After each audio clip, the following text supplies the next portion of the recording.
ചേച്ചിയുടെ പേര്? എന്റെ പേര് സിന്ധു. സിന്ധു. ചേച്ചി എവിടെ താമസിക്കണേ? അപ്പൊ എല്ലാം തിരുവനന്തപുരത്ത് തന്നെ. ചേച്ചി എത്ര ദിവസം ഇവിടെ വന്നിട്ട്? ചാച്ചിക്ക് ഭയങ്കര നാണം. പോടാ അങ്ങോട്ട്. എന്റെ എല്ലാ ചെക്കും ഒരു പുതിയ വീട്ടിലേക്ക് സ്വാഗതം.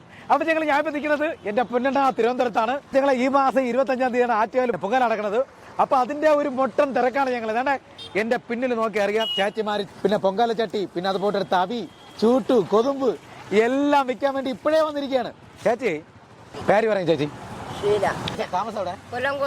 കൊല്ലങ്കോട്. മാർത്താണ്ഡം. ചേച്ചി ഇന്ന് കച്ചവടം നടന്നാ? കുറവാ. എത്ര ദിവസമായി ചേച്ചി ഇവിടെ വന്നിട്ട്? 10 ദിവസം വരായി. 10 ദിവസം വരായി. എവിടെ താമസിക്കുന്നത് ചേച്ചി? അപ്പൊ നമ്മളെ തിരുവനന്തപുരത്ത് തന്നെ. ചേച്ചി എത്ര വർഷം കൊണ്ട് ഇവിടെ വരണം കച്ചവടത്തിന്? 5 കൊല്ലം കൊണ്ട്. 5 കൊല്ലം കൊണ്ടല്ലേ ചേച്ചി? ഈ വർഷം കച്ചവടം പൊടി പൊടിക്കണം. അതിന് അമ്മേരെ നടയെ കൊണ്ടിട്ടേക്കണം.